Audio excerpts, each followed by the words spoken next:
Meeting के दरमियान क्या बातचीत हुई और सच का सामना न्यूज नेटवर्क को अबू आसिम आजमी साहब ने क्या जानकारी दी है, आप इस कॉल रिकॉर्डिंग के जरिए सुन सकते हैं। बोलिए सच के सामना। भाई क्या बातचीत हुई है, क्या फैसला?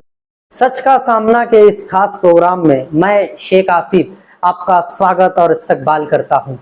कुछ दिनों पहले मालेगांव शहर के मौजूदा जनता दल के जिम्मेदारान ने जनता दल को अलविदा कहा, जनता दल से अलग हुए। अलग होने के बाद अलग अलग पार्टी के जिम्मेदारान ने मुस्तकीम डिग्निटी शान-ए-हिंद से संपर्क किया, उनसे मुलाकात की कि आप हमारे पार्टी में शामिल हो, लेकिन उन्होंने अभी तक किसी भी बात का या किसी भी पार्टी में जाने का फैसला नहीं लिया है। अलग अलग पार्टी के जिम्मेदारान उनसे मिल रहे, फोन पर भी बातचीत हो रही है।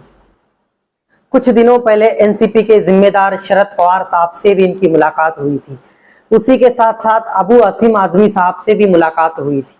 जनता दल के जिम्मेदारान ने आज अखिलेश यादव से लखनऊ में मुलाकात की। उनके साथ महाराष्ट्र जनता दल के जिम्मेदार भी मौजूद थे।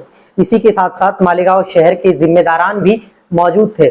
आप फुटेज देख सकते हैं कि किस तरह से उनकी बातचीत वहां पर जारी है। अपनी बातचीत रखने के बाद मुस्तकीम डिग्निटी ने अपना एक बाइट मालेगांव शहर के मीडिया को भेजा है। मुस्तकीम डिग्निटी कहते हैं कि जो अखिलेश यादव की विचारधारा है, जो उनकी आइडियोलॉजी है, वो कहीं ना कहीं हमसे मेल खाती है, लेकिन अभी हम इस वक्त इस बात का फैसला नहीं करेंगे कि हम समाजवादी में जाएंगे। और एक बात मैं आपको बताना चाहूंगा, मालेगांव समाजवादी पार्टी के मौजूदा सदर यूसुफ इलियास साहब भी इस वक्त लखनऊ में हैं। उनके साथ अबू आसिम आजमी साहब भी खुद लखनऊ में मौजूद हैं। आप एक प्रेस कॉन्फ्रेंस का वीडियो देख सकते हैं जिसमें आपको यूसुफ इलियास साहब ठीक अखिलेश यादव साहब के पीछे बैठे हुए नजर आ रहे हैं। अखिलेश यादव साहब से अबू आसिम आजमी, इसी के साथ साथ मालेगांव शहर के समाजवादी के जिम्मेदार यूसुफ इलियास साहब ने भी बातचीत की। उनकी भी मीटिंग हुई, उन्होंने भी अलग अलग विषयों पर चर्चा की। सच का सामना न्यूज टीम ने अबू आसिम आजमी साहब से कांटेक्ट किया, उनसे बातचीत की। मीटिंग के दरमियान क्या बातचीत हुई और सच का सामना न्यूज नेटवर्क को अबू आसिम आजमी साहब ने क्या जानकारी दी है, आप इस कॉल रिकॉर्डिंग के जरिए सुन सकते हैं। बोलिए सच के सामना। भाई क्या बातचीत हुई है, क्या फैसला हुआ? मैं सच का सामना फैसला ये है, ऐसा महाराष्ट्र में ही देखता हूँ इतने जमाने से। जी सर। महाराष्ट्र में किसको क्या पोस्ट देना, कैसे क्या करना, किसको एडजस्ट करना, वो सब हम तय करेंगे, बैठ के बात करेंगे। ऐसा है बस ये बात तय हो गई कि अब कुछ 10-12 लोग आए तो जिन्होंने जनता दल से बोले 80% जनता दल के लोग समाजवादी पार्टी के साथ आ गए, ऐसा अनाउंस किया गया। समझा आपने? जी आप किसको क्या पोस्ट देना, कहाँ क्या करना, वो सब हम लोग बैठ के तय करेंगे, होगा तय। आदमी साहब, काफी दिनों से चर्चा थी ही मालेगांव शहर में कि सदारत को लेकर थोड़ा सा फेरबदल हो सकता है। नहीं, अभी ऐसा कुछ नहीं, अभी कुछ बोल नहीं सकते, ऐसा कोई बात नहीं। अभी नहीं, अभी तक सदर यूसुफ भाई बनाए गए, वही सदर हैं। आदमी साहब, मतलब वहां से आने के बाद कुछ दिनों बाद ही आप इस पर खुलकर मतलब बातचीत कर? देखिए, मैं पार्टी के लोगों से बात करूंगा बैठ के, जो पार्टी के लिए बेहतर होगा वही किया जाएगा। किसी व्यक्ति के लिए कोई बेहतर हो ये बिल्कुल नहीं देखा जाएगा। पार्टी के लिए क्या बेहतर होगा, अभी मैं महाराष्ट्र का भी सदर हूँ, बम्बई का सदर हूँ। अगर ऐसा लगा मुझे कि मुझे महाराष्ट्र का सदर बनाने से पार्टी को ज्यादा फायदा होगा तो बना दूंगा किसी और को मैं। जी, मुझे कोई एतराज नहीं।